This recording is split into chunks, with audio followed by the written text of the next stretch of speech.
militantes missionários vão avante. Sou teu Deus, sou teu amigo, militantes missionários vão avante. Sou teu Deus, falo contigo, militantes missionários vão avante.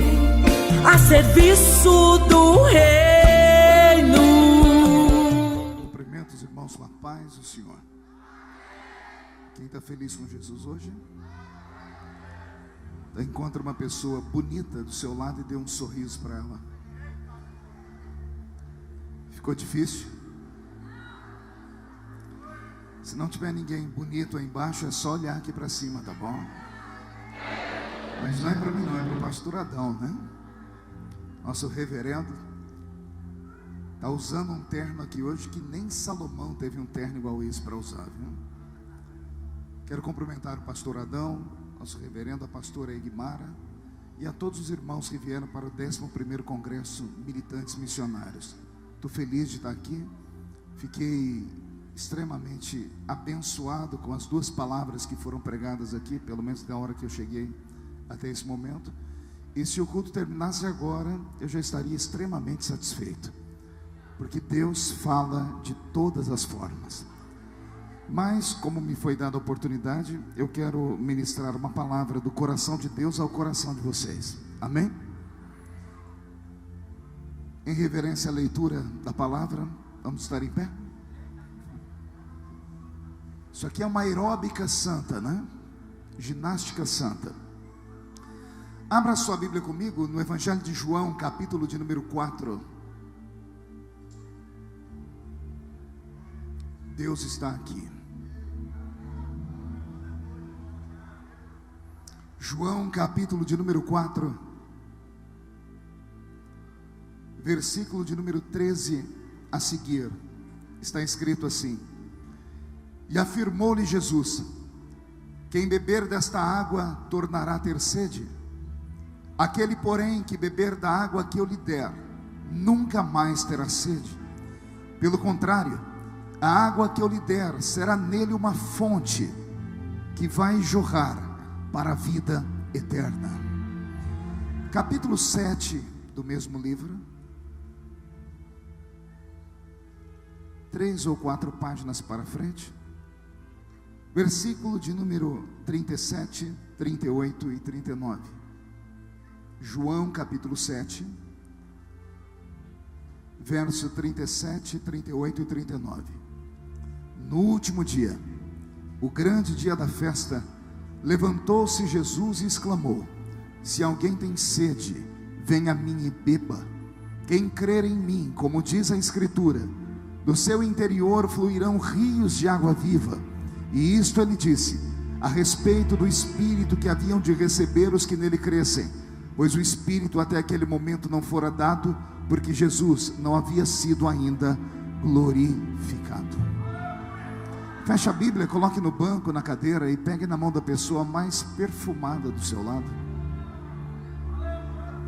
Ainda dá tempo. Atravesse o corredor, atravesse a faixa de Gaza que te separa do irmão.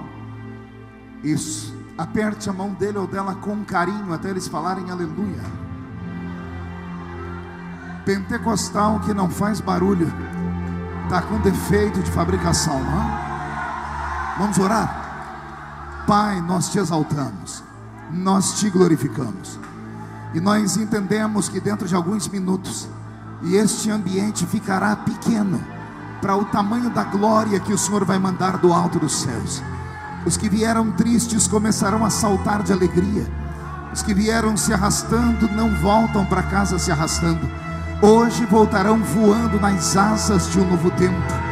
E antes que eu comece a revelar os seus oráculos, cerca este lugar com a sua glória, e num raio de 5 quilômetros onde houver um demônio alojado, eu dou a esses demônios segundos para sumirem daqui, porque se não sumirem, serão queimados pelo poder da sua glória que aqui será derramada. Rasga o céu sobre o congresso dos militantes nesta noite, manda anjos de fogo descerem aqui, Que estes anjos desçam trazendo brasas de fogo nas mãos. Comecem a esparramar estas brasas entre nós. E onde houver um crente cheio do Espírito Santo, pega ele nesta noite, Jesus. Pega agora. Agora. Agora, meu Senhor.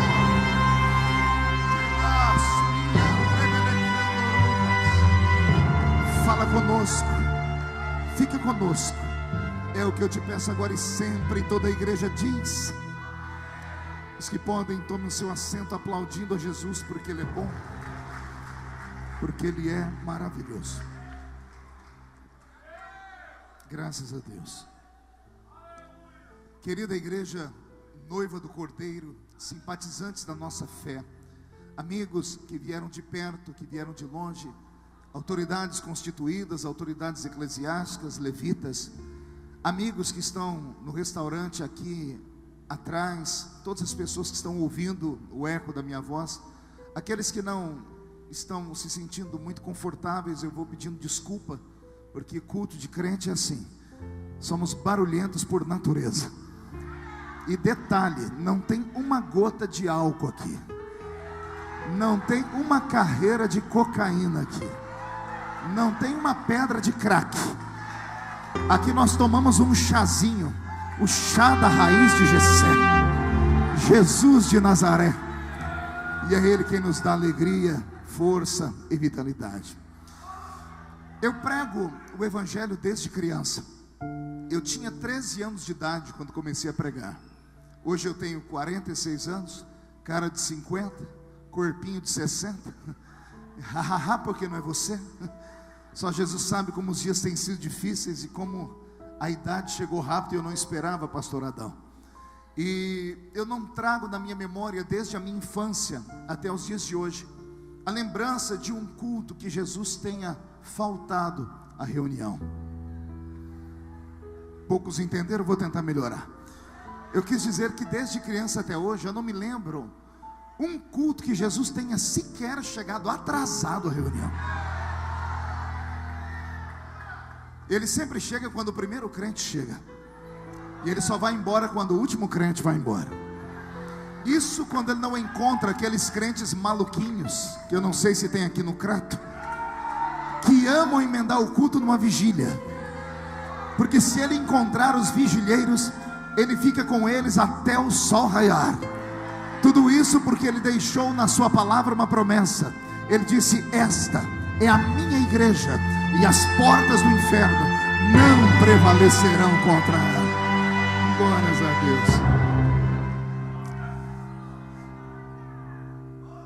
Eu quero falar hoje algo sobre-humano, por isso eu peço bastante atenção. Vou pedir ao Robson, que é o meu tangedor, que só abaixe um pouquinho o som do teclado. Queridos, abrir a Bíblia Sagrada no Evangelho de João, em um congresso missionário, é uma façanha, é uma honra, é um orgulho. Porque dos 4 evangelhos que nós temos na Bíblia, João é o que se destaca como evangelho missionário.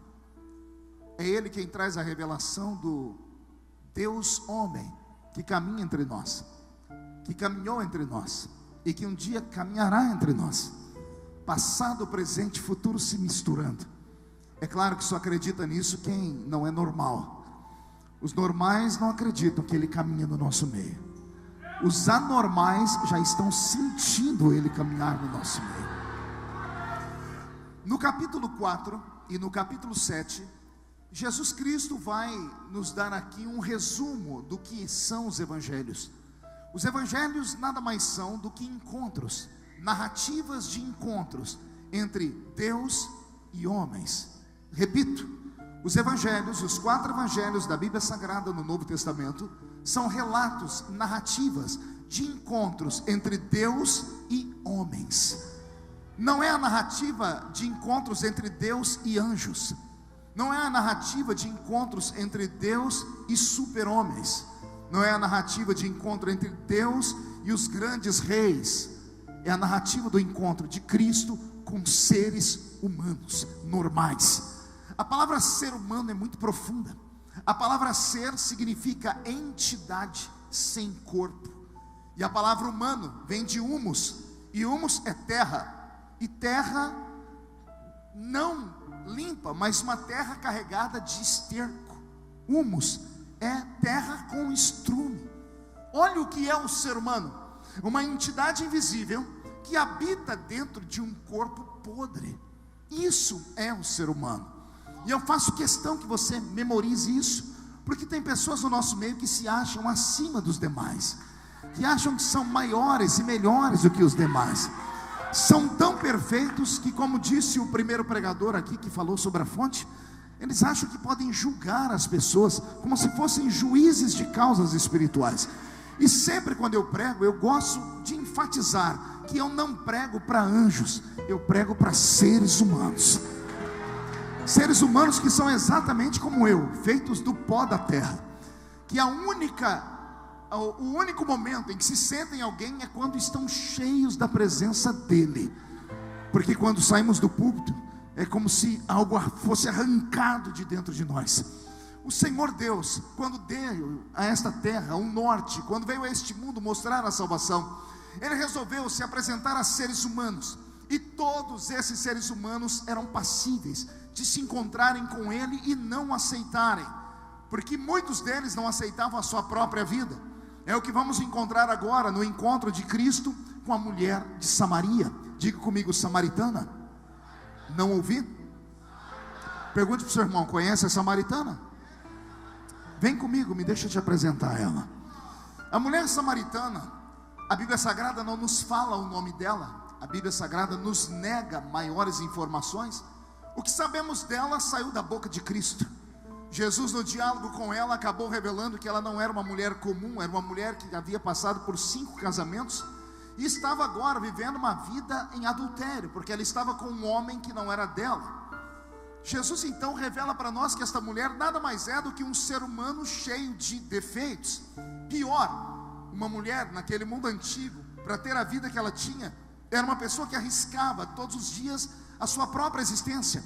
Porque naquele tempo, tanto os samaritanos quanto os judeus sabiam muito bem como tratar um adúltero. Adúlteros eram tratados na base da pedrada, eram levados para o meio de praça pública e eram mortos, assassinados por outras pessoas que não, possivelmente haviam cometido adultério. É esta mulher que vai cruzar o caminho do meu Salvador. Mas para falar deste encontro, eu tenho que te carregar para o centro da Bíblia Sagrada e te fazer entender que Jesus está caminhando naquela terra poeirenta da Palestina. Ele está vindo por um caminho de um ponto A que vai ligá-lo a um ponto B. Quem conhece aquele lugar por onde Jesus Cristo passou sabe que nenhum judeu jamais faria o caminho que Jesus fez. O destino dele não era Samaria ou Samária, como é escrito no original. O destino de Jesus não era a terra dos samaritanos. O destino dele era pregar para judeus. Diga comigo, judeus. Não ouvi? Judeus e samaritanos, embora fossem irmãos de sangue, porque todos eram descendentes de Abraão, centenas de anos anteriores a esse encontro de Jesus com a samaritana, haviam rompido com a comunhão e com a amizade e com o parentesco. Os judeus se reuniam sempre em festas. A Bíblia Sagrada no Velho Testamento fala de todas as festas religiosas deles. Todas as vezes quando se reuniam em festas, enquanto eles comiam, comungavam, cantavam, bebiam, sempre havia os religiosos que salmodiavam. E na medida em que um salmodiava, o outro que ouvia o cântico dizia: Deus seja louvado, Oxalá seja o Senhor, santo é o Eterno, bendito seja Deus. E palavras como essa, que são palavras de afirmação.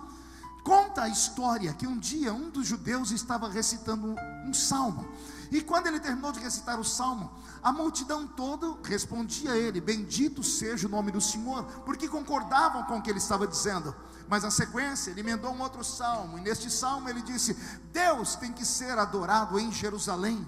E ao invés das pessoas dizerem amém, bendito seja Deus, se levantou um samaritano e disse: não, está errado. Deus tem que ser adorado no alto da montanha e não em Jerusalém. Se terminasse assim, já estava de bom tamanho. Mas ao invés de terminar assim, o judeu que estava recitando o salmo, ao invés de deixar passar aquela gafe, aquela pessoa que foi deselegante, ele emendou um outro salmo dizendo: não, Deus tem que ser adorado em Jerusalém, porque Jerusalém é a cidade de Davi. O samaritano, em vez de ficar quieto para não acabar com a festa de todo mundo, refutou e disse: não, Deus tem que ser adorado no alto da montanha, porque foi lá que ele se revelou ao seu servo Moisés. O judeu, que poderia ter terminado a conversa, emendou uma nova narrativa e disse: não, Deus tem que ser adorado em Jerusalém, porque é lá que estão as 12 portas proféticas. O samaritano, ao invés de ficar quieto, gritou: não, Deus tem que ser adorado no alto da montanha, porque foi lá que ele deu os 10 mandamentos ao seu servo Moisés. E por causa disto, judeus e samaritanos perderam a comunhão. Nunca mais comungaram, nunca mais conversaram. O ódio que nasceu no coração dos samaritanos e dos judeus foi tão grande que foi traduzido em roupas. Samaritanos criaram vestimentas diferentes dos judeus. Samaritanos criaram costumes diferentes dos judeus, só para que, caso alguém os encontrasse na rua, ninguém cometesse o erro de cumprimentar um samaritano pensando que era judeu, afinal eles eram irmãos. Então criaram, por exemplo, vestimentas de mulher. A mulher samaritana usava um cinto diferente das mulheres judias, só para que alguém olhasse na rua e não desse para ela paz, porque antes de olharem para o rosto, olhariam para a cintura, e na cintura estava um cinto que não era de judeu. Então judeu e samaritano não conversavam mais. Quando eu leio esse texto e rememorei essa história, eu confesso a vocês, eu fico extremamente triste. Porque por mais que esse texto esteja escrito na Bíblia, a história esteja escrita na Bíblia, por mais que Jesus tenha rompido com esse preconceito, a história se repete todos os dias, se repete nos nossos dias. Há poucos dias atrás, na minha cidade, numa cidadezinha pequena onde eu moro, Orlândia, 2 irmãs de 2 igrejas diferentes se encontraram em um ponto de ônibus. Uma não conhecia a outra, mas crente não precisa conhecer crente para saber que um crente é crente, né? O crente tem algo dentro dele que testifica com o outro. Foi isso que a Bíblia Sagrada nos diz: o que está em ti testifica com o que está em mim, que todos nós somos filhos do mesmo Deus. E uma olhou para a outra, que olhou para uma e disse assim: a senhora é crente, né? E a outra disse: graças a Deus. E ficaram em pé, deram um abraço, 3 beijinhos. Se terminasse aqui, tinha sido uma benção. Mas quando elas terminaram de dar os 3 beijinhos, uma olhou para a outra e disse: já que somos crentes, estendeu a mão e disse: a paz do Senhor. E a outra disse: a paz de Deus. Quando a outra ouviu a paz de Deus, já soltou a mão da que disse a paz do Senhor. Uma foi para um lado do banco, a outra foi para o outro lado, e não conversaram mais. Daqui a pouco, uma olhando a outra de canto de olho, uma não aguentou e disse assim: desculpa, pelo tamanho da sua saia, que está acima do joelho, pelos brincos que estão na sua orelha, e pela maneira como a senhora me cumprimentou, a senhora é daquela igreja que tem ali, né? A irmã disse: meu Deus, ainda existe dom de revelação. Sim, eu sou daquela igreja ali, mas o dom da revelação me pegou também. Sério, por quê? Porque eu também estou olhando a senhora com essa saia comprida, com esse cabelo comprido, com essa língua comprida. A senhora só pode ser daquela igreja ali, né? A pergunta que eu faço é: precisava tudo isso? Se tivesse terminado ali, somos crentes, tinha sido uma bênção. Ah, se eu pudesse voltar no tempo, lá no dia da festa entre judeus e samaritanos, e pegasse aquela discussão idiota, um falando: Deus tem que ser adorado lá em cima, o outro: não, Deus tem que ser adorado aqui embaixo. Eu mandaria os dois calarem a boca e diria aos dois: vocês dois estão certos. Se você acha que adorar a Deus lá em cima é bom, adora a Deus lá em cima. Se você acha que adorar a Deus aqui embaixo é bom, adora a Deus aqui embaixo. O que importa não é onde se adora, é como se adora. Porque os verdadeiros adoradores adoram o Pai em espírito e em verdade.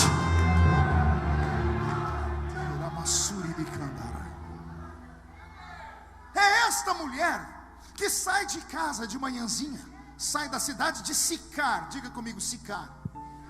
A cidade de Sicar estava distante 25 minutos a pé do poço de Jacó. Aquela mulher saiu de casa pela manhã com um cântaro no seu ombro. Ela saiu de casa em busca de água. Foi andando pelo centro da avenida da cidade de Sicar, cumprimentando todas as pessoas, dizendo shalom, shalom, shalom. E todas as pessoas dizendo shalom, shalom, shalom. Mas quando a mulher passava, os mesmos que diziam paz olhavam um para o outro e diziam: lá vai a prostituta de luxo. Lá vai a mulher que já teve 5 maridos, e agora ela está com um que não é dela. Por que ninguém apedrejava ela, pastor? Só há uma explicação, pergunte qual. ela era amante de alguém muito importante, possivelmente um político, ou um pastor, o sacerdote da cidade. Porque quem é que ia tocar naquela que era concubina do que mandava na vida pública da cidade? Quem é que iria tocar naquela que era concubina do líder religioso da cidade? Então as pessoas faziam vistas grossas, não matavam ela por respeito àquele que ela amava. Mas todo mundo, quando ela passava, diziam: lá vai a prostituta. Eu tenho um pensamento, pergunte qual. Essa mulher não vem de uma família normal. Nenhuma mulher se tornava prostituta porque queria. No mundo antigo, uma mulher, para se tornar prostituta, ela tinha que passar por uma desgraça na vida. Que tipo de desgraça, pastor? Toda mulher que era violentada, estuprada, violada pelos parentes, pelos vizinhos, por pessoas desconhecidas, recaía sobre ela o peso do estupro. Quem conhece a história do Oriente Médio sabe disso. Se você ler a história de Jesus encontrando a mulher adúltera, quem lembra da mulher adúltera? Aquela que cruzou o caminho de Jesus. Jesus diz: quem não tem pecado, atire. Lembram o que aconteceu com ela? Trouxeram a mulher porque ela foi pega no ato do adultério. Foi pega no ato. Se ela foi pega no ato, ninguém adultera sozinha, sim ou não? Ela estava adulterando com alguém. Pegaram ela no ato, mas cadê o homem? Por que não arrastaram o homem para ser apedrejado também? Por que só arrastaram a mulher? Porque a cultura daquele mundo antigo, do Oriente Médio, era assim: uma mulher era estuprada porque ela dava ousadia. Era isso que se passava na cabeça deles. Então, se a mulher deu ousadia, por isso elas usavam a burca, que era uma roupa que tapava todo o corpo, só deixando os olhos para fora, exatamente para não serem cobiçadas. Então, se a mulher foi cobiçada, pensavam eles, é porque ela deu a ousadia, então a culpa é dela. Quando o pai de família descobria que a sua filha tinha sido estuprada, violentada, ao invés de amparar a filha, ele expulsava a filha de casa. Todas as meninas violentadas e estupradas eram mandadas para fora da cidade, para não morrerem de fome. Eram abraçadas pelas donas de casa de prostituição e iam viver na zona do Baixo Meretrício. Esta mulher da Bíblia Sagrada, a mulher samaritana, não é só a mulher que vai buscar água. Era uma mulher que todos os homens que cruzaram o caminho dela arrancaram um pedaço dela. Todos os homens que a enxergaram queriam um pedaço dela. Por isso ela teve 5 maridos. E agora ela estava com um cesto que não era dela. Ela era acostumada a ser cobiçada e desejada. Mas me parece que nesse dia de manhã ela saiu de casa e fez uma oração ao Deus de Abraão. Digo eu, não a Bíblia. Acredito cegamente que ela, quando acordou de manhã, olhou para a vida dela, olhou para o espelho e viu que ela nunca foi feliz. Que todo homem que cruzou o caminho dela arrancou um pedaço dela. Ela fez um juramento naquele dia: nenhum homem mais abusa de mim. Nenhum homem mais abusa de mim. Eu prefiro morrer do que um homem me abusar. Pois bem, ela saiu de casa. Do outro lado, longe da cidade, está vindo Jesus com 12 discípulos. Os discípulos vinham na frente, abrindo caminho, o mestre vinha atrás, em contemplação. Era assim que os mestres e os discípulos andavam: discípulos à frente, uma espécie de guarda-costa, e o mestre atrás, em contemplação. Os discípulos vêm por aquela estrada poeirenta de Israel. De repente eles passam e vem uma placa que indica uma estrada que vai para a terra de Samaria, escrito Sicar, Samaria ou Samaria. E eles sabem que se entrarem na terra de Samaria, eles vão economizar 1h30 de viagem ao destino para onde eles vão pregar. Mas se entrarem na terra de Samaria, eles vão ficar impuros, porque quem pisa em terra de malditos, amaldiçoado é. Então os discípulos de Jesus, por serem judeus e saber que Jesus é judeu, eles passaram e ignoraram a placa e preferiram dar a volta ao redor da cidade toda, só para não pisarem em Samaria. Eles estão caminhando, até que um começa a fazer aquilo que todo bom crente faz: começa a murmurar, começa a dizer: aí é a terra dos adoradores da montanha, aí é a terra dos cintos diferentes, aí é a terra disso, daquilo. Estão debochando da religião dos outros. Quando alguém resolve perguntar: o que o senhor acha, Jesus? Eles olham para trás: o que o senhor acha, Jesus? Jesus? Alguém viu Jesus? Eles percebem que perderam Jesus de vista.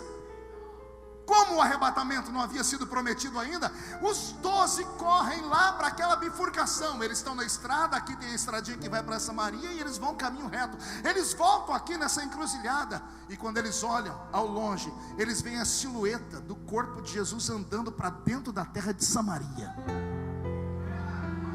Eles têm que pensar rápido. Pergunte por quê?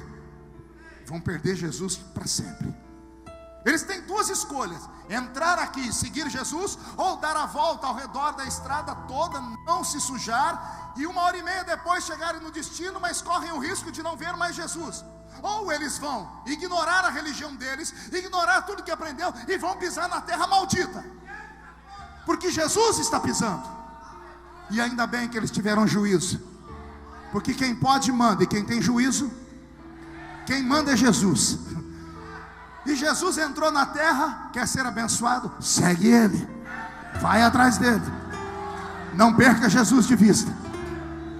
Eu imagino aqueles 12 homens andando, senhores, a cada 6 passos eles parando, um encostando no outro, levantando o pé e tirando a poeira do pé, porque a terra é maldita. Mais 6 passos tirando a poeira do pé, porque a terra é maldita. Tire o olhar das costas de Jesus agora, tente enxergar o rosto do Nazareno. Se eu conheço Jesus, os olhos dele estavam brilhando. Ele não entrou ali à toa. Ele entrou ali porque o pai dele ouviu a oração daquela samaritana. A samaritana não queria mais uma vida de miséria. Ela disse que nenhum homem mais tocava nela. Então o pai disse assim: filho, vai se encontrar com ela, que você vai mudar a vida dela hoje. É a única explicação para Jesus quebrar a lei judaica e entrar na terra de Samaria. É a única explicação. E os discípulos estão vindo, tudo com cara feia, parecendo a cara do irmão que está aí do seu lado. Olha para ele que você vai ver. Parece que foi batizado num pote de vinagre, infeliz. Está me olhando aí com esse olho seco, parecendo olho de sapo que morreu no dia de enchente. Segura. Está no culto, já tem 2 horas, mas não abre a boca nem para respirar. Fica me olhando com essa boca travada, essa boca de aço, essa língua de ferro, esse queixo de concreto. Ah, meu Deus. De repente, os discípulos se aproximam de Jesus, e antes de passarem à frente dele, eles encontram uma outra placa. Diga, o que tem na placa? Só fala se todo mundo perguntar. Uma inscrição dizendo: Poço de Jacó. Tem 13 judeus lendo Poço de Jacó. Dos 13, só tem um que está normal: Jesus. Os outros 12 estão com a boca seca, começam a tremer, começam a sentir aquele frio na boca do estômago. Pergunte por quê? Porque os 12 cresceram no judaísmo, e quem é judeu cresce escutando histórias de milagre. E não há maior história para o judeu de milagre do que a história do patriarca Jacó, saindo de casa para se encontrar com Esaú, levando famílias, empregados e animais, e no meio do caminho acabaram as águas, iam morrer de sede no deserto. Aí Jacó se afasta, vai orar e diz: tu me trouxestes aqui para morrer de sede. Deus diz: tenho um pacto contigo, pega uma pá e cava um buraco na areia. E Jacó cravou um buraco na areia, e do meio da areia brotou um rio de águas vivas. Uma fonte brotou, um oásis no meio do deserto, no meio da areia. E esta água matou a sede de todos. Essa história é conhecida por todos os judeus desde criança. Só que tem um problema: eles nunca viram esse milagre, porque esse milagre estava em Samaria. O milagre existia, mas eles nunca puderam chegar perto, porque a terra de Samaria é uma terra amaldiçoada. Eles só cresceram ouvindo falar, mas resolveram seguir Jesus. Quem segue Jesus corre o risco de ver aquilo que até agora só ouviu falar. Não, você não entendeu, vou falar de novo. Quem segue Jesus corre o risco de ver aquilo que até agora só ouviu falar. Alguém está seguindo Jesus aí? Se você está seguindo Jesus, não olhe para a religião. Se você está seguindo Jesus, não olhe para a placa da igreja. Não olhe para o ranço religioso. Se você está seguindo Jesus, tente conhecê-lo pelo seu amor, não pelo seu cajado de sofrimento. O sofrimento ele já carregou naquela maldita cruz. Ele te trouxe nessa noite aqui não para ser um fardo. Ele te trouxe aqui hoje para ser sobre você um prazer, uma alegria, uma graça. Cultos não podem ser pesados, cultos têm que ser leves. Não podemos perder os crentes para novela. Estamos perdendo os crentes para novela porque o culto está pedante, está maçante. Os crentes estão deixando de ir na igreja porque assistir o Big Brother está sendo melhor, mais interessante. Porque só vão na igreja para apanhar. O mundo já bate na gente 24 horas. Quando eu entro aqui dentro, eu não entro para apanhar, eu entro para ser curado, entro para receber milagre.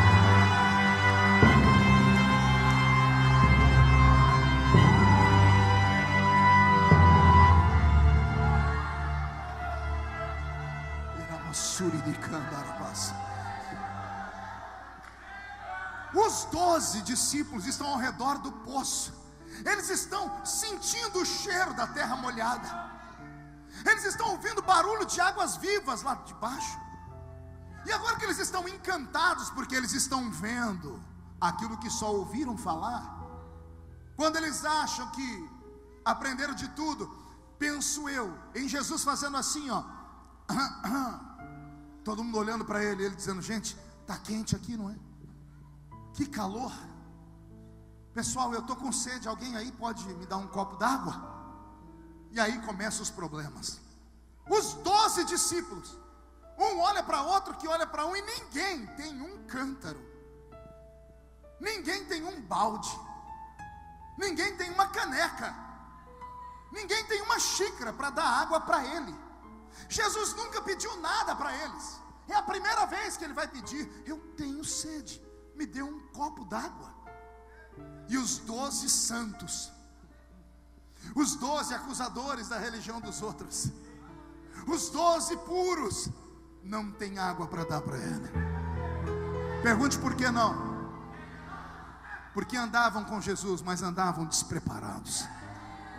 Sabia que isso acontece hoje também? Tem muito crente que vem para a igreja, mas não consegue entrar no culto.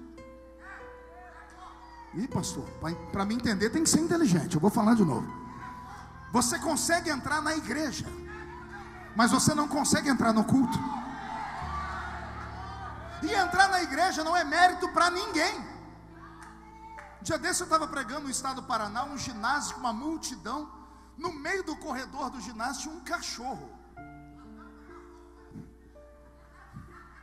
E o cachorro estava sentadinho ali, deitado, né, me olhando, mas numa reverência.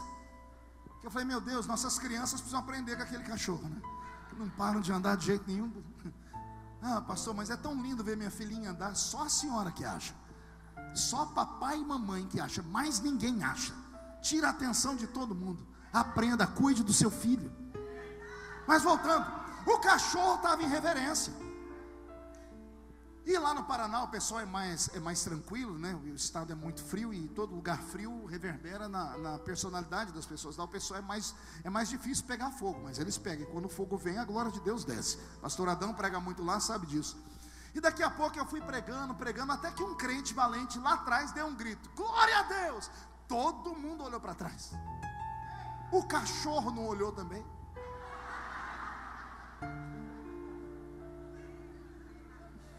E eu só olhando aquele cachorro. Daqui a pouco, do outro lado, outro deu glória a Deus. Todo mundo olhou para trás. E o cachorro olhou também. Eu falei: meu Deus, esse cachorro deve congregar nessa igreja. Daqui a pouco a glória de Deus desceu e o povo vibrou. Quando todo mundo deu aquele grito, falaram em línguas e adoraram. O cachorro não empolgou? Deitadinho, ele levantou a cabeça, todo mundo gritando. O cachorro fez assim: au! Um diácono do lado do púlpito pulou e gritou: eita, que o cachorro ficou crente. E eu estava com raiva, eu disse: ficou não. Ele disse: ficou sim. Em vez do infeliz ficar quieto, discutiu comigo. Eu falei: esse cachorro não está crente. Ele disse: o senhor não escutou ele dar glória a Deus? Eu disse: eu escutei ele latir. Ele disse: e eu interpretei.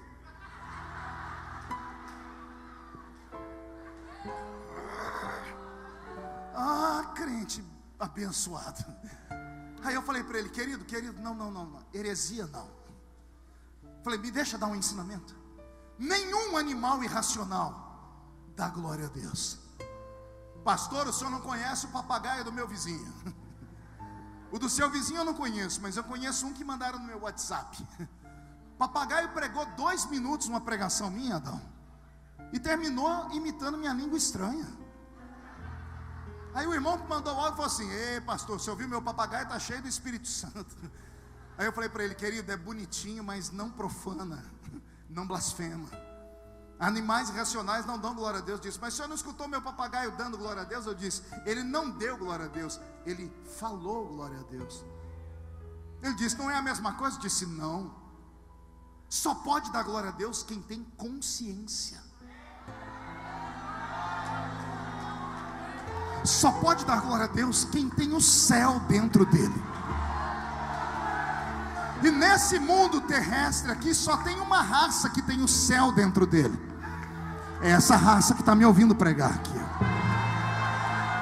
E eu provo para vocês, à luz da Bíblia, que nós temos o céu dentro de nós. Salomão escreveu assim: quando o homem morre, o pó volta ao pó, mas o Espírito,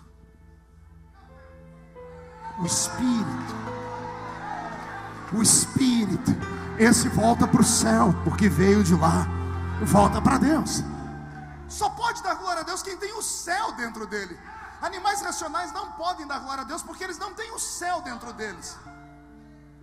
E quando eu ensinava isso para aquele irmão, eu disse assim: é por isso que criaram aquela piada. Por que que o cachorro entrou na igreja?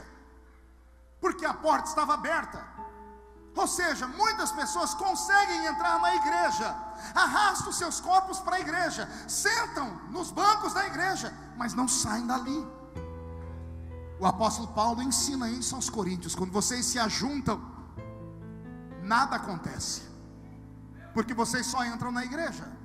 Mas quando vocês se ajuntam, e uns têm salmos, louvores, e outros têm testemunhos, palavra, aí vocês saem da terra e entram nas regiões celestiais. Ei, começamos a falar com Deus na igreja, mas terminamos nas regiões celestiais. É por isso, e somente por isso, que o irmão do seu lado já falou em línguas, ficou em pé, levantou a mão, deu glória a Deus. E o outro aí do seu lado está com essa cara feia, parecendo que chupou limão. É porque uns entraram na igreja, mas já tem uns aqui que saíram da igreja, estão no céu comigo agora. Só quem está nas regiões celestiais não dá um grito agora não, dá um berro de glória a Deus bem alto. Vai suiandre belecara la basteira.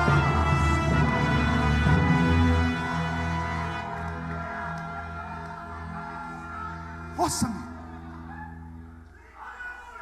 Os discípulos estão ficando com vergonha, porque é a primeira vez que Jesus pede algo a eles. Jesus pede um copo d'água, e eles não podem dar água.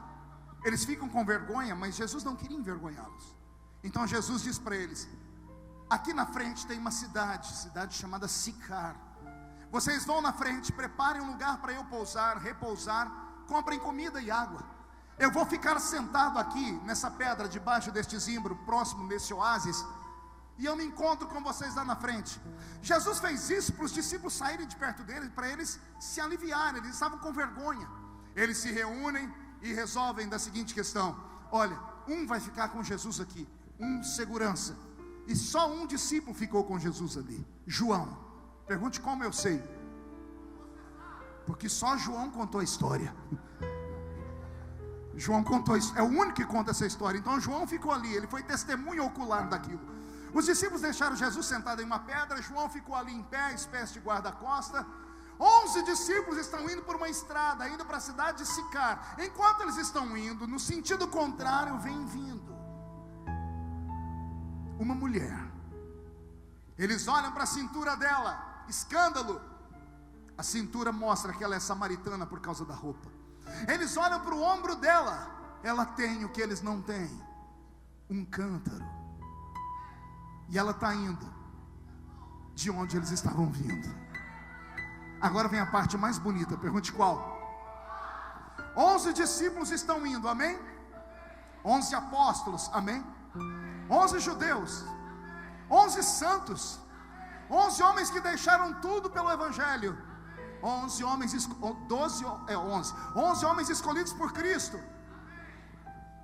Vindo, ao contrário, está vindo uma samaritana, que já destruiu 5 casamentos, que está no 6º, e o 6º é adultério, porque o que ela tem não é dela.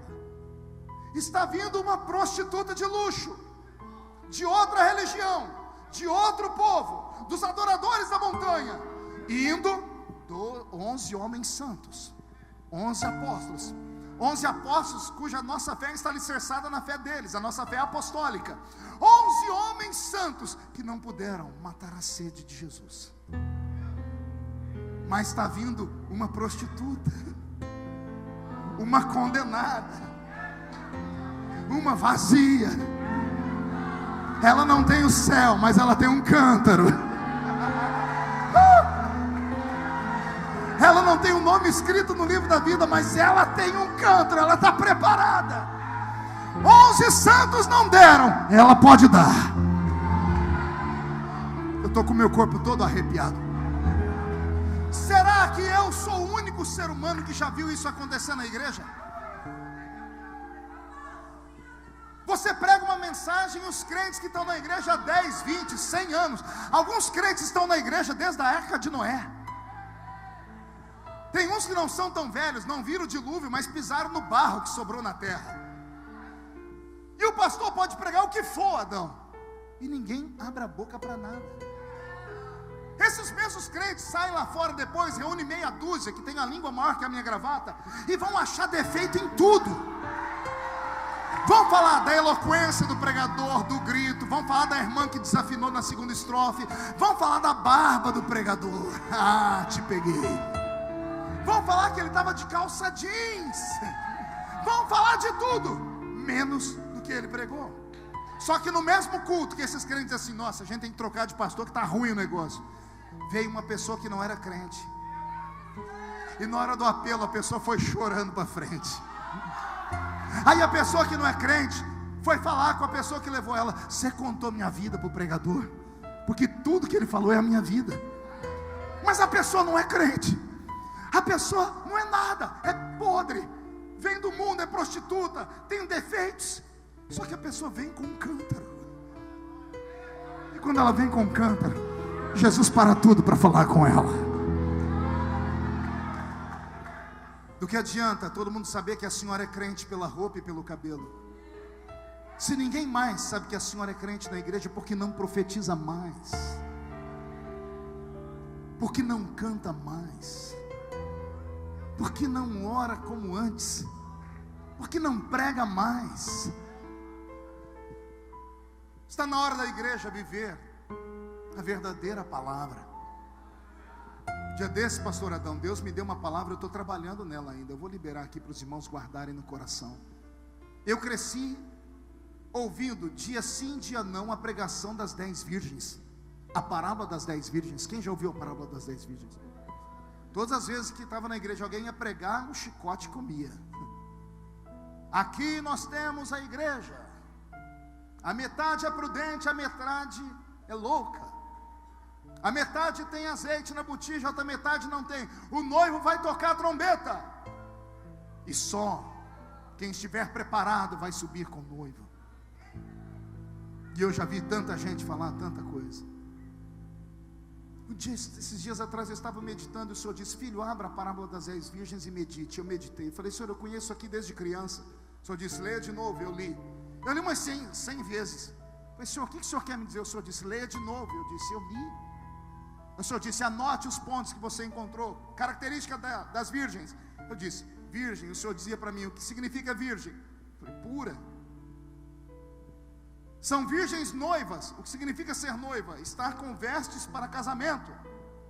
Qual é a roupa da noiva? Qual é a cor do vestido de uma noiva? De uma noiva virgem ainda, branco. As 10 virgens não eram 5 virgens e 5 impuras. Todas elas eram virgens. Todas todas elas estavam usando roupa branca.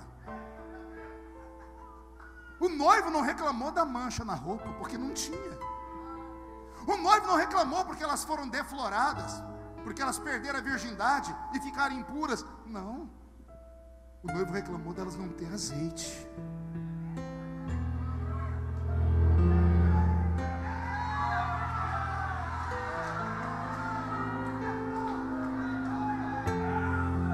A vida inteira se preocuparam com as minhas vestes. A vida inteira se preocuparam se eu era puro ou não era puro. Mas eu quero te avisar que as puras que usavam roupas brancas não puderam ir com o noivo. Porque o problema não estava na veste. O problema não estava na pureza. O problema é que elas não tinham a presença do Espírito Santo. E o que é que o Espírito Santo faz? Ele faz Deus ser real para nós. É Ele que nos liga ao céu. Sem o Espírito Santo nós não sentiríamos a palavra, porque é ela que nos convence do pecado, da justiça, do juízo. É Ele que intercede por nós com gemidos inexprimíveis. O Espírito Santo trabalha nos nossos sentimentos.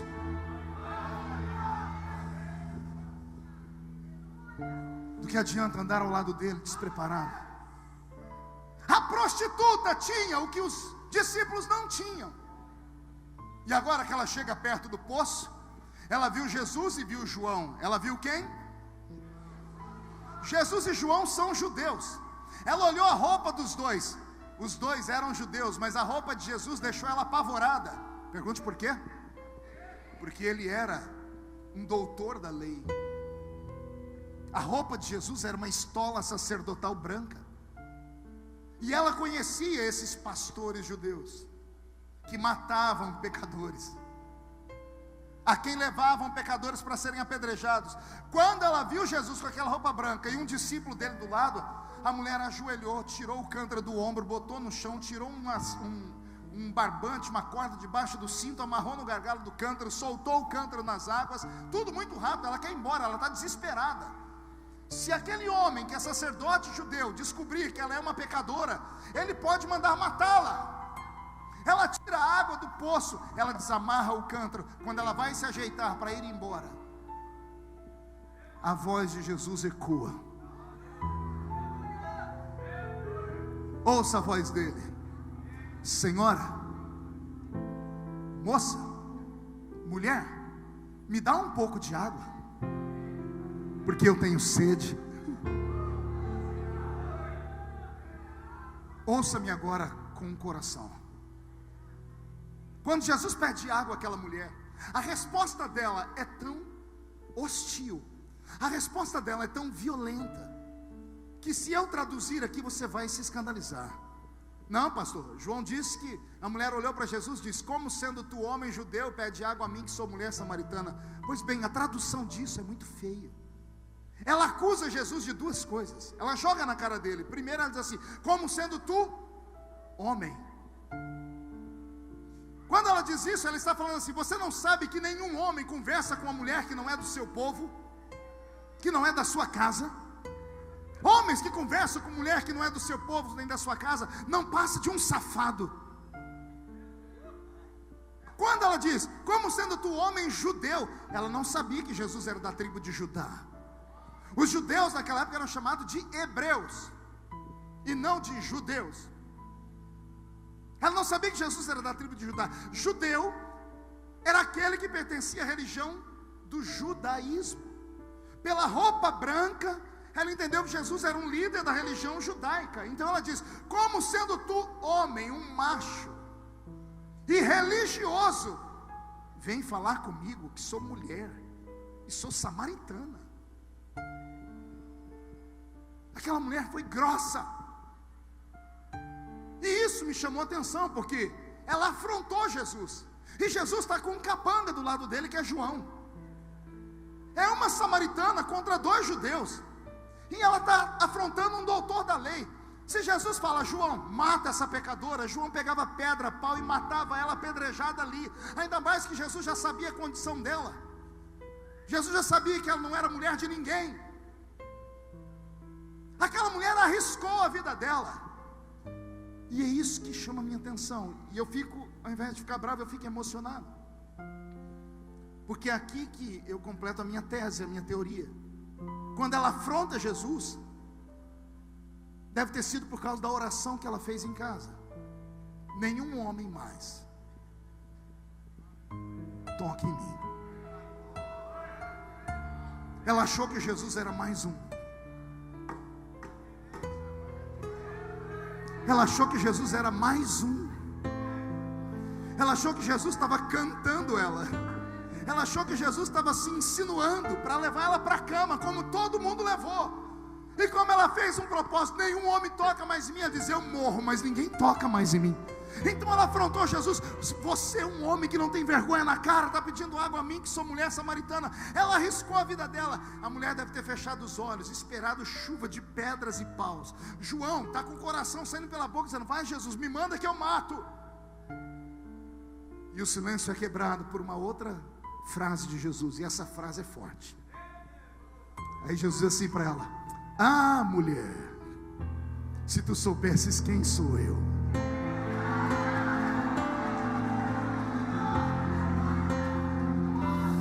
Ah, mulher, se tu soubesses quem sou eu te daria água. Te daria uma água que quem bebe dela nunca mais tem sede.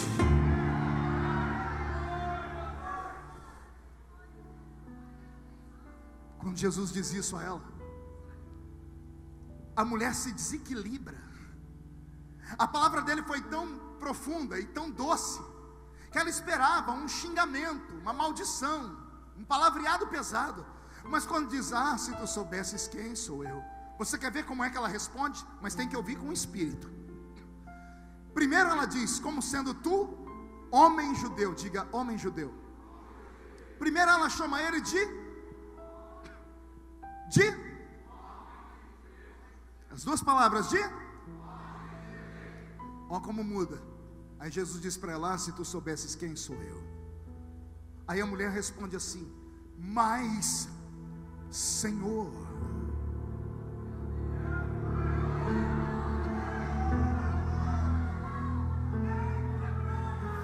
Primeiro ele era um homem judeu, agora não é mais homem judeu, agora ele é Senhor. Mas Senhor, só reconhece o outro como Senhor quem sabe que o outro é maior do que ele. Mas Senhor, o poço é fundo e tu não tens como tirar água daqui. Era tudo que Jesus queria, uma oportunidade de diálogo. Ele levanta, vai lá perto do poço e olha, e diz: o poço é fundo, mas a água que eu vou te dar não está aí não. Eu sempre faço caravanas para Israel. Eu queria levar o povo do Ceará, mas ninguém quer ir comigo para lá. E sempre que eu vou lá, eu gosto de ir até a terra de Samaria. E eu vou lá nas ruínas de Sicar. Eu fiz o caminho das ruínas de Sicar até o poço de Jacó, porque o poço de Jacó ainda está lá, vivo. As ruínas de Sicar não, porque a cidade foi destruída. 25 minutos a pé. 25 minutos você sai correndo de um lugar e chega ali. 10 quilômetros ao redor daquela terra não tem um veio fluvial de água. Não tem córrego, não tem lagoa, não tem rio, não tem água, só tem aquilo ali. Aí Jesus diz para ela: a água que eu vou te dar não está aí. Aí a mulher começa a pensar: mas se não está aqui, onde que está essa água? Aí Jesus se apresenta: eu sou a fonte da água da vida. Eu sou a fonte da vida eterna. Aquele que bebe da água que eu tenho para dar nunca mais tem sede. E eu queria fazer uma pergunta: quem aqui já bebeu desta água? Deixa eu ver. Só quem já bebeu dessa água, levante a mão direita, chacoalhe ela, coloque no ombro de quem está à sua direita, por favor. Agarre o ombro da pessoa para mim com carinho. Oh, tem gente que nem para me obedecer presta, raça ruim. Agarra o ombro da criatura, agarrou, chacoalha a pessoa até ela ficar irritada. Irrita ela, chacoalha ela. Diga: Deus te trouxe aqui para isso. Sacode, sacode, sacode. Diga: para isso Deus te trouxe aqui para sacudir a sua fonte, para sacudir a sua casa, a sua família, o seu ministério, para sacudir a sua palavra, para sacudir o seu trabalho. Deus te trouxe aqui para sacudir o estado do Ceará.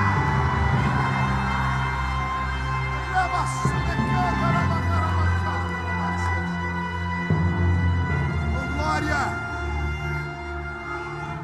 Aleluia! Sente. Jesus olhou para a mulher e disse assim: se as minhas palavras permanecerem dentro de você, vai nascer dentro de você uma fonte. Uma fonte que vai jorrar para a vida eterna.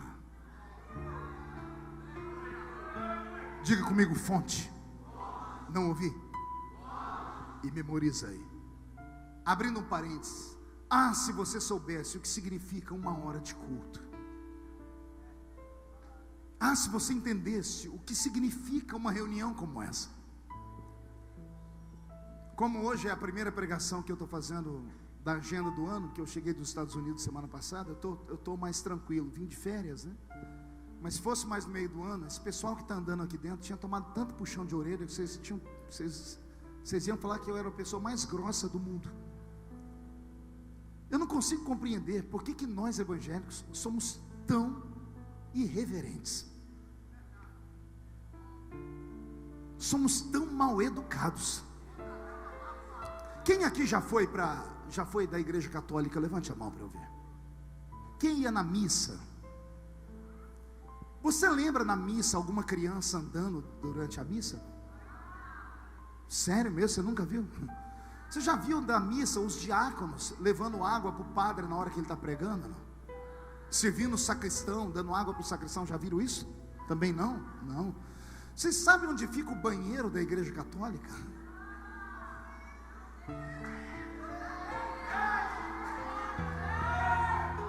Se tem, ninguém sabe onde fica. Aí Jesus te salvou, criatura, te trouxe para o meio dos crentes. Calma. O amor dele por você foi tão grande que nem, olha como Deus é bom. Você não precisa mais acordar de manhã para ir na missa de domingo. O seu culto é à noite. Você tem o dia inteiro para fazer tudo que você tem, e à noite você cultua. Deus é tão bom que até isso te deu. Aí você tem o dia inteiro para ir no banheiro. O culto é 1h30. Você podia ir no banheiro antes do culto, ou ir no banheiro depois do culto. Mas o bom crente pentecostal não, ele vai no meio do culto.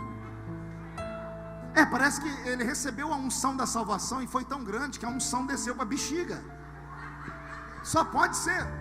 Não, e detalhe, a pessoa nunca vai sozinha, a pessoa precisa de uma testemunha para ir com ela. Vamos comigo no banheiro? Deixa eu te dizer uma coisa: o que faz o ambiente ser sagrado, gente, não é a placa que está lá fora, não. Porque se fosse isso, esse lugar hoje não era sagrado, porque aqui é um clube. O que faz esse ambiente ser sagrado é uma presença invisível que está aqui. Pode ser o alto de uma montanha, onde só tem pedra, terra e graveto seco. Se a presença se manifestar, e um crente curioso quiser chegar perto, antes vai tomar um puxão de orelha, vai ouvir a presença falar assim: quer chegar perto de mim? Eu deixo, mas antes tira as alparcas dos seus pés, porque esse lugar é uma terra santa. Se você soubesse o que pode acontecer em uma hora de culto, você nem respiraria direito na igreja. Você lembra a distância que eu falei? De Sicar até o Poço de Jacó, 25 minutos a pé. Quantos minutos? O diálogo daquela mulher com Jesus não durou 15 minutos. Foi a pregação mais rápida que Jesus fez. 15 minutos no máximo. Eu fiz o teste, eu soltei um cântaro lá dentro, tirei água, não deu mais que 15 minutos de conversa. 25 com 15, 40. A mulher ficou tão apaixonada que ela deixou o cântaro e voltou correndo para a cidade. Ela veio andando, gastou 25, foi correndo, gastou só 20. Porque eu fiz o trajeto correndo para ter certeza. 40 com 20, 60 minutos é igual a 1 Ah, se você soubesse o que Deus pode fazer na sua vida em uma hora. Ah, se você soubesse. Aquela mulher saiu de casa 1 hora atrás como prostituta de luxo. 1 hora depois ela volta como a maior missionária do Novo Testamento. A maior missionária. Ela entrou na cidade e não foi falar no Facebook não, viu? Ela não foi postar no Instagram não. Ela chegou na cidade, não foi falar com a vizinha não. Ela foi para o centro da cidade e começou a gritar: eu encontrei o Messias! Eu encontrei o Messias! E a Bíblia diz: e toda a cidade de Sicar, vou repetir, e toda a cidade de Sicar desceu no poço para ver Jesus. Depois de um culto lá no poço, o povo voltou maravilhado, dando glória a Deus. Encontraram a mulher no meio fio da rua, sentada chorando, e disseram: agora cremos, não porque te ouvimos, cremos porque vimos que ainda existe profeta em Israel. Ah, se você soubesse o que Deus pode fazer na sua vida nesta hora. Ei, me ouça. Muitas pessoas veem o pastor Adão fazer um evento como esse, trazer pregadores, cantores, enquanto muitos murmuram porque se perderam no meio do caminho. São poucos os que vêm pelo verdadeiro motivo. Muitos vêm pela curiosidade, muitos querem conhecer, mas alguns vêm porque respeitam aquela unção. E deixa eu te dizer, a unção que você respeita é a unção que você atrai. Isso é uma palavra de sabedoria. A unção que você respeita é a unção que você atrai para a sua vida. Eu não saí lá da minha casa para vir aqui rever amigos, embora eu seja feliz em revê-los. Eu vim em oração pedindo a Deus que deixe aqui pelo menos uma semente, que nasça aqui entre nós pelo menos mais uns 10 Marco e Feliciano. Que Deus levante aqui hoje uma geração de profetas, que possam dar sustentabilidade a este evento com a obra missionária, mas que possam também incendiar o estado do Ceará, que possam levar para o mundo uma palavra dizendo assim: Deus fez brotar um avivamento no estado do Ceará, e as portas do inferno não vão prevalecer contra este avivamento. Mas isso só vai acontecer se acontecer aqui conosco essa noite o que aconteceu naquele dia. Pergunte o quê? Robson, mude a música. Sentado no poço, ou sentado na pedra, está Jesus. Qual o nome dele? Também conhecido como Yeshua. Yeshua, o Mashiach de Israel. Estava ali sentado. Na frente dele tem uma mulher. Jesus era homem ou era Deus? Pense aí. Sentado naquela pedra está um homem ou está Deus?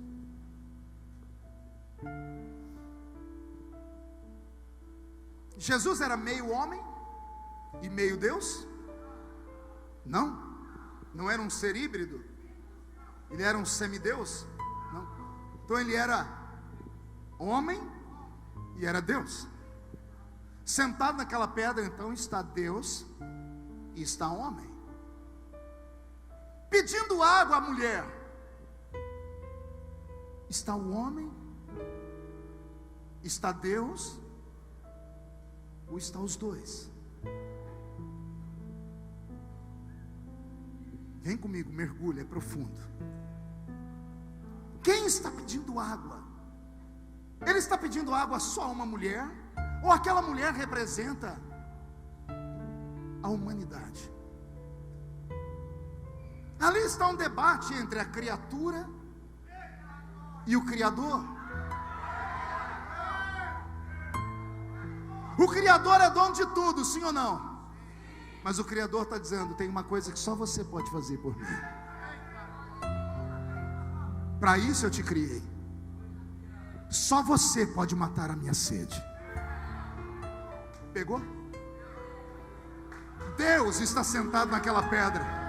olhando para a raça humana, dizendo assim: mata a minha sede.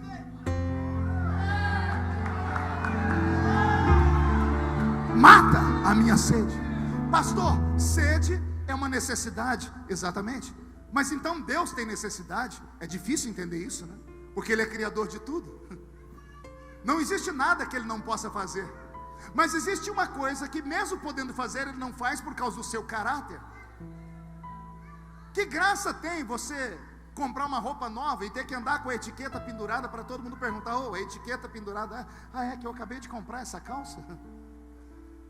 Que graça tem a senhora passar 3 horas lá no cabeleireiro para mudar o cabelo de cor, bota aqueles trem de ferro para queimar, aqueles negócios, só Deus sabe que a senhora sofre. Chega em casa, fica lá contando as horas para o marido chegar. Quando a porta da casa abre, a senhora está com o pescoço assim, ó.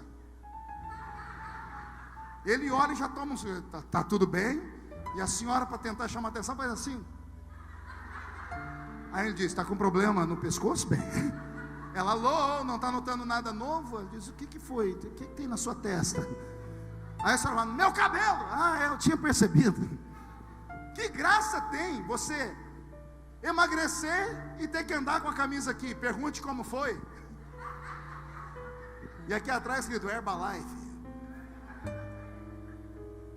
Interessante as pessoas olharem para você e dizerem assim: nossa, que roupa bonita, nossa, que aparência boa. O que aconteceu? Aí você fica todo vaidoso. Deus tem todos os poderes, mas tem uma coisa que Ele nunca vai fazer, porque não faz sentido. Deus nunca vai ficar na frente de um espelho dizendo assim: como eu sou linda, como eu me amo, eu me adoro. Que graça tem você ser Deus e não ter ninguém para te adorar? Não entendeu ainda, né? Eu desenho. Por que é que você acha que Deus te colocou nesse mundo aqui? Deus te colocou aqui nesse mundo porque o Salmo 150, o último versículo, diz assim: todo ser que respira, todo ser que respira deve louvar ao Senhor. Louve. Que andará lá súria. Foi para isso que Deus te fez. Os nossos cultos estão mudando. Os cultos de antigamente, a figura central era Cristo, e esse era adorado, glorificado, aplaudido, amado. A figura do culto moderno é o homem. A mensagem é para massagear o ego, como você encontrar um emprego, como você ser feliz no casamento, como você conseguir ficar mais bonitinho mesmo tendo essa barba estranha. Nossos cultos estão virando reuniões de autoajuda. Nossos pastores estão deixando de ser pastores e pregadores para serem coachings, para serem motivadores. Quer ouvir uma mensagem de autoajuda? Não precisa ir ouvir um pregador. Vá numa banca de revista e compre o último livro do Dr. Lair Ribeiro, 52 razões porque mesmo vesgo eu pareço Brad Pitt. Eu não venho à igreja para receber autoajuda. Eu venho à igreja para receber a ajuda do alto. Essa é boa, essa veio agora. Eu venho aqui para receber a ajuda do alto. E do alto vem o Espírito Santo, e com ele vem línguas, vem profecia, vem interpretação, vem a palavra do conhecimento, vem expulsar demônios, vem curar os enfermos, vem discernir os espíritos. Eu não entro aqui dentro para aplaudir o homem, eu entro aqui dentro para ver Deus operar, e Ele ainda opera. Quem crê nisso? Deus te trouxe nessa noite aqui para te dizer assim: só uma maneira de fazer missões é você ter o Espírito Santo. E existe 2 maneiras de você ter o Espírito Santo. Você pode ter o Espírito Santo como aquela mulher teve, ou você pode ter o Espírito Santo como os discípulos de Jesus tiveram. No capítulo 4, Jesus disse para aquela mulher: eu vou te dar um presente. Se as minhas palavras estiverem em você, eu vou colocar dentro de você meia dúzia, lembrou? Vou colocar dentro de você uma de água que vai saltar para a vida, fonte para a vida eterna. Fonte que salta para a vida eterna. Isso aqui está falando da conversão. O primeiro contato do homem com o Espírito Santo é para a conversão. Quando o Espírito Santo vem morar aqui, ele limpa a casa e a gente recebe uma fonte, a salvação. Essa fonte jorra para a vida eterna. Existem duas maneiras de você ter o Espírito Santo. Jesus disse para aquela mulher: eu vou te dar uma fonte. Uma semana depois, Jesus está conversando com os discípulos e está todo mundo igual o irmão do seu lado aí, todo mundo borocochô. Aí Jesus percebe que tem alguma coisa estranha, ele chama Pedro e diz: Pedro, o que está acontecendo? E Pedro, como é aquele que não aguenta ficar com a língua na boca, falou: senhor, está todo mundo bravo com o senhor aí. O que foi, Pedro? Semana passada lá, ué. O que foi que semana passada? Aquela zinha lá. Que zinha, Pedro? Aquela samaritanazinha lá. E o que tem a samaritana? João contou para nós. O quê? Que o Senhor deu um presente para ela, uma tal de fonte que jorra para a vida eterna. E daí, Pedro? E daí que nós estamos com o Senhor há 3 anos e até agora o Senhor não deu para nós nenhuma xícara dessa água. E para aquelazinha lá o Senhor já deu logo uma fonte. Eu imagino Jesus dando uma gargalhada, dizendo assim: esse é o problema, chama a patota lá, vem todo mundo. Aí vem todo mundo olhando para Pedro, olhando para Jesus, falando: Pedro, cagueta. E Pedro, gente, ele tem revelação. Daqui a pouco Jesus fala: vocês estão bravos porque eu dei para uma samaritana uma fonte? Vocês acham que eu sou injusto? Eu conheci ela em 15 minutos e dei uma fonte. Vocês estão comigo há 3 anos. Vocês acham mesmo que eu não dei essa fonte para vocês? Pedro, sim senhor, onde é que você arrumou coragem para pular de madrugada de um barco em cima de um rio, agitada a água, e andar em cima das águas? Pedro engasgando, e Jesus falando: Pedro, só não teme a morte quem tem a fonte da água da vida, Pedro. Tiago e João, onde é que vocês dois arrumaram coragem para chegar em mim e falar assim: a gente pode orar para cair fogo e destruir aquela cidade lá, porque não receberam a gente bem? Só não leva afronta para casa quem tem a fonte da água da vida. Vocês outros 9 aí, como é que os demônios respeitam vocês e as enfermidades saem? Porque vocês têm a fonte. E eu imagino agora 12 crianças, 12 homens parecendo meninos com o olhinho brilhando, um falando para o outro: eu tenho, e o outro: eu também. Estão dizendo: eu sabia que eu tinha. De repente Jesus para e diz: ei, calma. Para aquela mulher eu dei uma fonte. Eu dei a mesma fonte para vocês há 3 anos. O que vocês fizeram com a fonte? Explica, Senhor, explico. Se a fonte não foi entulhada, e se ela respirou, dentro de vocês não tem mais uma fonte. Agora tem um rio. Um rio de águas vivas. Pegou aí ou não? Para a mulher Jesus deu uma fonte. Para os discípulos ele disse um rio. Para a mulher, a fonte vai jorrar para a vida eterna. Para os discípulos, um rio de águas vivas fluirão do seu interior. E isso ele disse a respeito do Espírito que haviam de receber os que nele crescem, porque o Espírito ainda não fora dado, por isso eles não haviam recebido, e o Espírito não havia sido ainda dado a eles, porque eles não haviam glorificado. Olha que interessante. Para a mulher Jesus deu uma fonte, os discípulos para a mulher, os discípulos e a mulher e os discípulos. Olhe para o seu irmão e diga assim: você é salvo? Responde aí para o seu irmão se você é salvo. Diga: no dia que você foi salvo, a fonte foi plantada em você.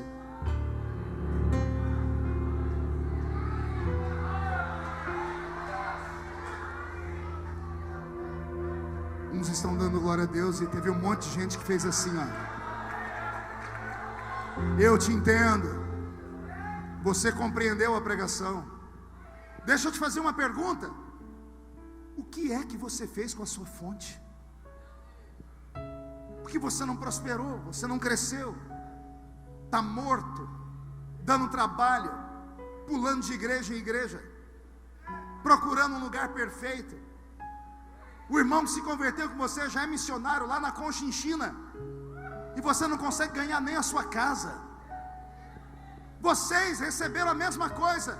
Não, pastor, Deus não me chamou. Não fale asneira.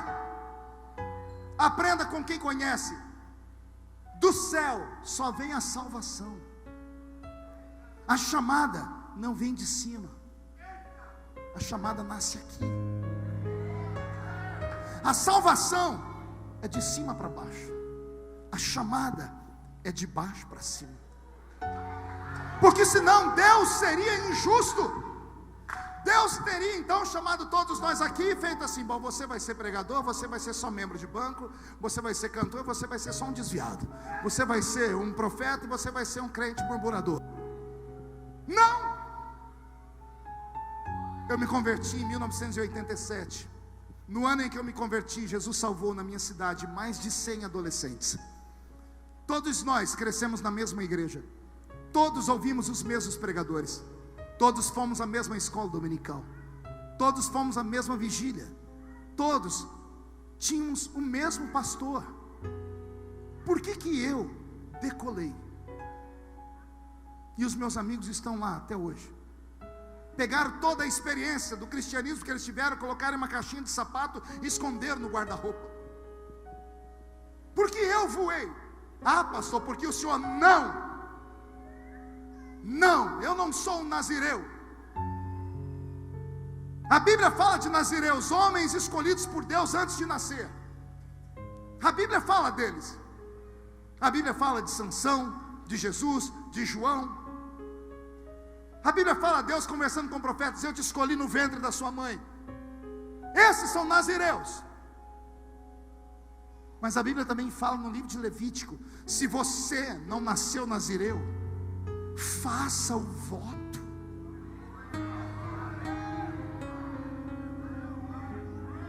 Entendeu? Se você não nasceu escolhido, se entregue e deseje, e bata a porta, e se jogue no altar, e faça seus sacrifícios, e suba um monte para orar, e renuncie a sua vida, e seja diferente, e você vai ver o que Deus vai fazer na sua vida. Eu entendi isso quando era menino. Eu entendi isso, eu entendi que Deus podia me levantar, sendo eu ou não um crente com pedigree. Porque tem alguns que têm pedigree. Você sabe disso, né? O pai é pastor, o tio é pastor, o avô é pastor, até o cachorro é pastor alemão. E quem não é? E quem não tem nada? Vai ficar dependendo dos outros?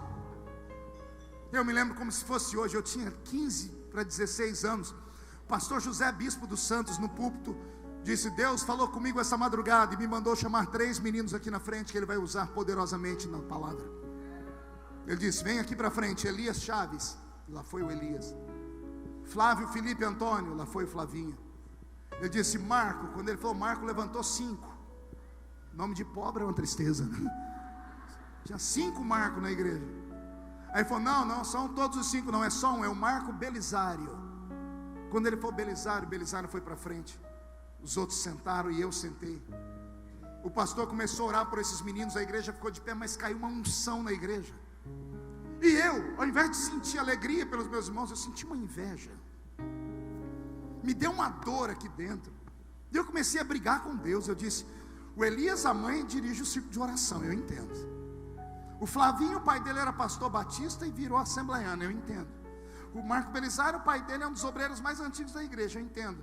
Quer dizer que o senhor só chama quem vem de família? E eu, que não tenho ninguém crente em casa? No meio da oração, como existe um Deus no céu, eu peguei minha Bíblia rasgadinha e minha harpa, saí andando pelas ruas da cidade. Eu morava com 12 pessoas em 2 cômodos. Eu fui andando pelas ruas da cidade brigando. Eu disse: Deus, eu quero Eu não tenho, mas eu acredito. Eu não posso, mas o Senhor pode. Eu não sou, mas o Senhor é. Eu quero. Eu sofri mais do que você possa imaginar. E olha onde Deus me colocou. A salvação já está sobre você, a fonte já está aí. Fazer a fonte virar um rio depende de você. Depende de você. Depende de você. O que é que você fez com a sua fonte? Vendeu ela? Pastor, vendeu sim. Vendeu para o seu ministério. Se tornou capanga, capacho de homens. Para te consagrar alguma coisa, falaram: deita, você deitou, rola, você rolou, finge de morto, você fingiu. Você segue coisas que você não acredita, porque os homens mandam. Deus não pode te usar, porque você não tem coragem. Deus se cansou de homens que falam amém, amém, amém. Deus está no nosso arraial hoje. Ele está vendo quem é que guardou trigo no lagar. Aí ele vai falar assim para você: Gideão, eu sou contigo. Aí ele quer ouvir a sua resposta. Pelo amor de Deus, não erra. Não diga: obrigado, eu sabia que o Senhor ia falar comigo, eu sabia que o Senhor não ia me abandonar. Não, não faz isso. Responde o que Deus quer ouvir. Gideão foi o único que teve coragem de encarar Deus. Ele olhou para Deus e disse: com todo respeito, se o Senhor é comigo, o que foi feito das suas promessas? Se o Senhor é comigo, por que a minha família está passando fome? Se o Senhor é comigo, por que eu estou vivendo esta vida desgraçada? Ele enfrentou Deus. Deus poderia ter matado ele, não poderia? Mas não, Deus olhou para ele e disse assim: vai nessa tua força. Vai nessa tua força. Que força? A força de encarar o próprio Deus, se for preciso. A força de você não ter medo de chegar diante do seu Criador e falar: já tem tantos anos que eu estou aqui, tenho sido fiel, eu me entreguei a Ti desde a minha infância. Deus está procurando alguém que tenha coragem de acreditar na sua história. Se você matar a sede de Deus esta noite e desentulhar a sua fonte vai virar um rio. E eu profetizo que por onde as águas desse rio passar, o que estiver morto vai ressuscitar. E um tempo de avivamento como nunca antes houve no Brasil vai nascer. E oxalá esse avivamento brote aqui no Congresso dos Militantes nesta noite. Eu tenho certeza que nesses dias de festas, até o dia 11, Deus fará prodígios e maravilhas aqui. A abertura é sempre mais difícil. O pastor Adão é inteligente. Na abertura ele colocou o pior pregador, que sou eu, né? Os melhores vêm amanhã. Mas se hoje Deus já está fazendo isso, imagina o que Deus vai fazer de amanhã até o dia 11 aqui. Deus quer um tete a tete com você. Chega de fonte entulhada. Só quem quer viver um rio, fique de pé comigo, por gentileza.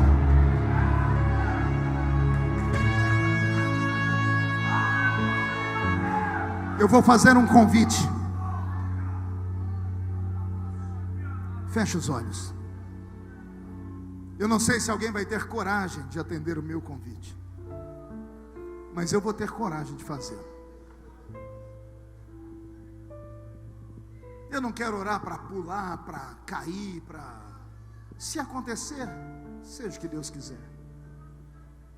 Mas eu passei dessa fase de só querer ouvir barulho, porque o barulho começa e termina antes do culto acabar. Agora, quando há uma transformação no coração, quando há lágrimas nos olhos, isso dura para sempre.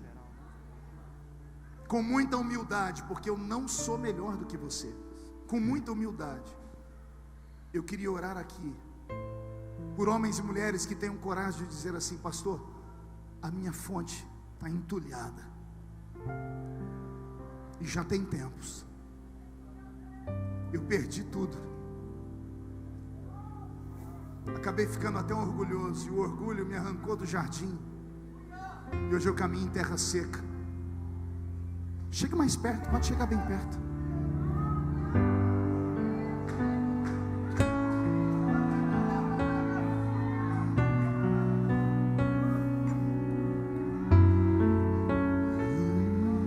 Meu orgulho me tirou do jardim,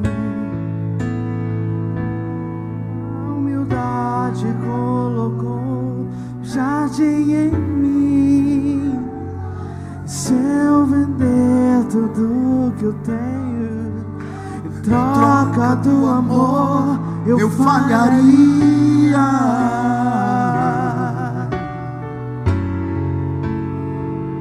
Pois o amor não se compra, nem se merece. O amor se ganha, de graça o recebe. Eu quero conhecer Jesus. Eu quero conhecer Jesus. Eu quero conhecer Jesus. Vem. Eu quero conhecer Jesus. O meu orgulho me tirou do jardim, Tua humildade colocou jardim em mim. Se eu vendesse tudo que tenho em troca do amor, eu falharia.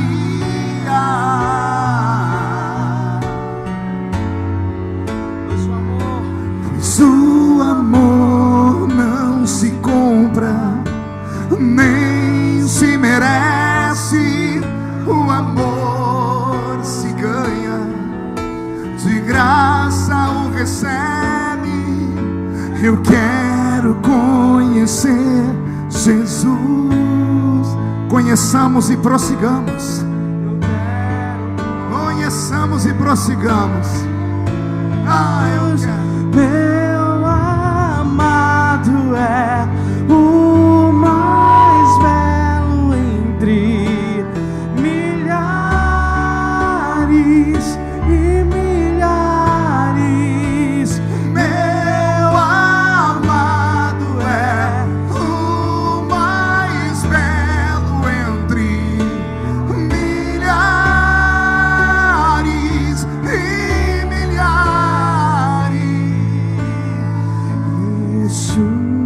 Ramai suia entrevele cara masuri di candarás. Perloim teloman entrevele suria rabarabás.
Pegue na mão de quem está do seu lado. Remasui andre carabas. Perloi andre suri di candorubas. Paraya istui aqui andre nerimando. Perloi andre telemande suria haste. Ravai istui aqui andre suri di candorubas. Comece a renovar o seu povo, meu Pai. Comece a plantar de volta a alegria e transporta-nos para o seu jardim nesta noite. Mostra a sua glória nesta noite. Os batizados com o Espírito Santo sejam renovados. Os que nunca falaram em língua sejam batizados com o Espírito Santo agora. Transforma, Senhor, o ministério do seu filho, o ministério da sua filha. Pai, enquanto os seus filhos estão orando, eu quero fazer a mais simples oração de todas, que é a oração do Pai Nosso. Só que eu não quero só orar, Pai, eu quero cantar, porque o Senhor é o Pai que está no céu.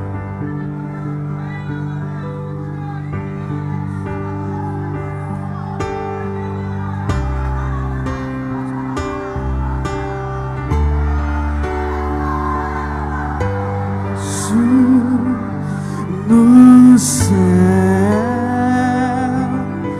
santo é teu nome, teu reino buscamos, tua vontade seja feita na terra como é no céu. Deixa o céu descer na terra como é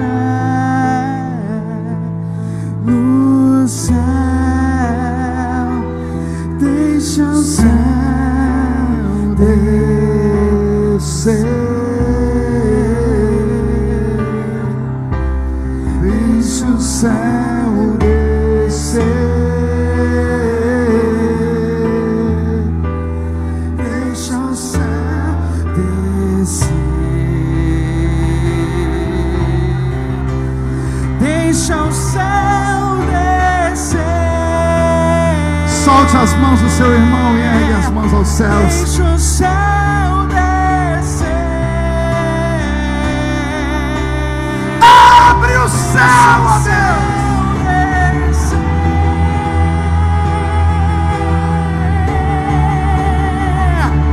Pois teu é o reino, teu o poder, tua é a glória para sempre. Amém.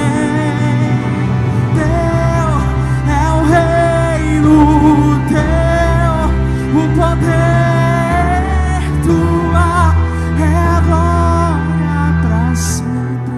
Pai, eu tiro esse minuto sagrado só para abençoar esta geração. Nenhum dos que vieram à frente voltarão do mesmo jeito para casa. Eu profetizo uma transformação, uma mudança tão radical, que quando acordarem amanhã de manhã não vão se reconhecer quando olharem para o espelho.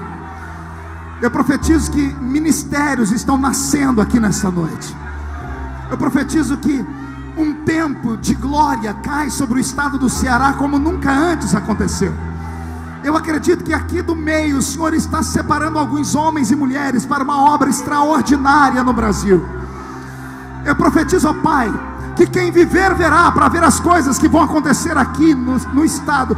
O Congresso dos Militantes será conhecido como um divisor de águas. Levante a mão direita para o céu comigo todos e diga em nome de Jesus: todos os demônios que lutaram contra a minha vida, contra a minha família, contra a minha igreja, contra o meu país, eu ordeno, venha para a palma da minha mão. Feche a sua mão com autoridade. Eu vou contar até 3, você vai jogar no chão e vai pisar em cima. E depois que você pisar em cima, você vai abraçar pelo menos 3 pessoas e vai dizer: Jesus vem buscar uma igreja viva, que tem um rio de águas vivas dentro dela. Você nunca mais será o mesmo. 1,5. Sua família sentirá orgulho de você de novo. 2.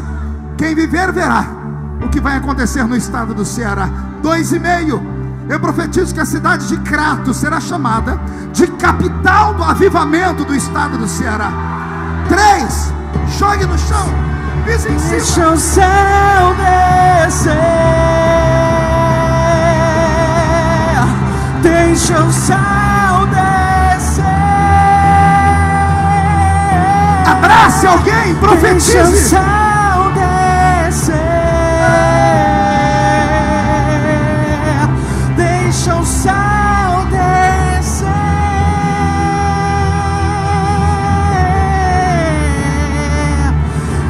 Teu é o reino, teu é o poder, tua é a glória para sempre. Amém. Teu é o reino, teu é o poder, tua é a glória para sempre. Amém. Abra um corredor aqui para mim, por favor. Abra um corredor aqui para mim. Isso.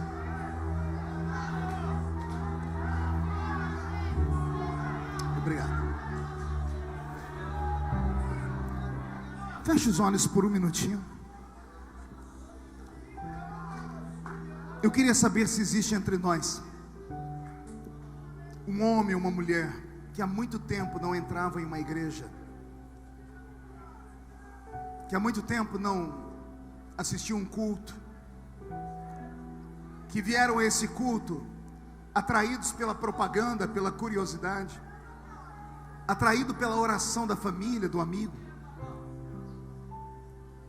Você veio para cá e disse a si mesmo: eu não vou ficar até o fim, mas algo te prendeu aqui nesse lugar. Você se afastou dos caminhos do Senhor, caiu, tombou, se jogou ou te jogaram. Você não acredita mais em um pastor pregando, porque a mágoa que você carrega é muito grande. Enquanto eu pregava, você disse: se tu me amas, Deus, fala comigo. E Deus me mandou te falar, rapaz, que você ainda vai ser pastor.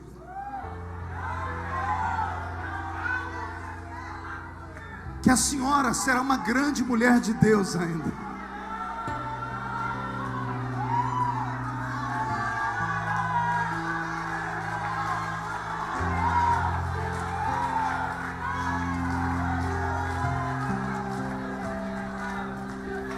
Se você tiver coragem de fazer o que esses dois fizeram, você que está afastado, tiver coragem de sair do seu lugar e vier aqui como essas pessoas estão fazendo aqui, Deus vai mudar a sua vida hoje, vai te devolver tudo que foi roubado, vai reescrever a sua história, a fonte vai ser desentulhada e vai nascer um rio. Isso, vem chorando mesmo. Gente, abre o corredor para mim, por favor. Abre o corredor para mim, abre o corredor. Deixa as pessoas estão vindo. Enquanto os meus irmãos estão voltando, será que tem alguém no nosso meio que não é evangélico? Pastor, eu sou de outra religião, ou não tenho religião nenhuma. Eu não entendi nada do que o senhor falou, mas eu senti tudo, pastor. Minha perna está bamba, meu coração está acelerado, minha boca está seca. O que é isso? Você não vive dizendo, amigo, que o dia que Deus te chamar, você vem? É Jesus te chamando hoje. Ele quer mudar a sua vida como Ele mudou a vida da mulher samaritana. Sua vida está um inferno. Sua mãe está depressiva, seu pai está na cachaça, seus filhos estão nas drogas. Você já tentou em tudo e nada deu certo. Eu queria te desafiar. Se você tiver coragem de sair do seu lugar e vir aqui perto de mim, junto com esse povo aqui, eu vou orar pela sua vida, meu amigo, e Deus vai mudar a sua história. E se Ele não mudar a minha história, pastor, eu mudo a minha. Se Jesus não mudar a sua vida, eu mudo a minha. Eu vou voltar aqui no congresso do ano que vem.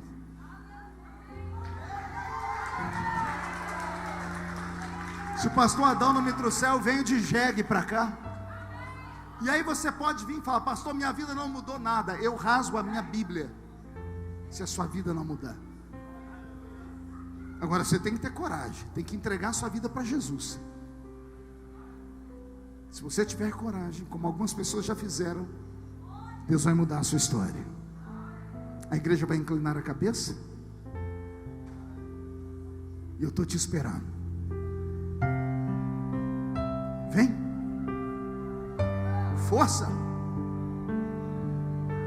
Convida o seu amigo aí. Agora é hora de você atuar como evangelista. Isso, as pessoas estão vendo. Não importa quem você é, não importa o que você fez, Jesus conhece o seu interior também. Quantas vezes você caiu tentando acertar, mas a tristeza e o desespero te fizeram chorar. Não importa pra onde você foi, se na escuridão da noite. Quando você começar a pregar, vai usar minha gravata, tá bom? Passado, e não desiste de você. Ele não desiste de você. Ele se importa com você. Ele compreende o seu caminhar. Nunca vi um amor tão grande assim. Cante. Ele não desiste de você. Ele se importa com você. Ele compreende o seu caminhar. Nunca vi um amor tão grande assim. Ele não desiste. A igreja vai estender as mãos para cá. Quando eu terminar de orar por eles, eu quero que vocês invadam aqui, viu? Os militantes aí, os outros que não estão militando, vão militar agora. Eu quero que vocês abracem até quebrar a costela deles. É brincadeira, é brincadeira. Aí você vai dar um beijo na pessoa, vai pegar o número do telefone dela, vai pagar uma Coca-Cola para ela hoje, uma pizza, uma lasanha. E amanhã você vai cuidar dessa pessoa até o dia 11. Pai, nós colocamos na sua mão essas vidas. É o primeiro dia da festa. E o Senhor abre com chave de ouro. Os seus filhos que pregaram antes de mim, araram a terra, regaram a terra. Eu só plantei. Agora o Senhor vai dar o crescimento, Pai. Que essas vidas sejam perdoadas. O nome delas escrito no livro da vida. Os pecados esquecidos, apagados, encobertos, jogados no lago de fogo de enxofre. As maldições quebradas. E quando saírem daqui, sairão escoltados pelos anjos. E depois dessa noite, quem viver verá, para ver o que o Senhor fará na vida deles. E só quem crê diga amém. E invade. Vai, Robson. Ele não desiste de você. Ele se importa com você. Ele compreende o seu caminhar. Nunca vi um amor tão grande assim. Ele não desiste de você. Ele se importa com você. Ele compreende o seu caminhar. Nunca vi um amor tão grande assim. Ele não desiste. Amém, igreja? Militantes missionários vão avante. Sou teu Deus, sou teu amigo. Militantes missionários vão avante. Sou teu Deus, falo contigo. Militantes missionários vão avante. A serviço do Rei.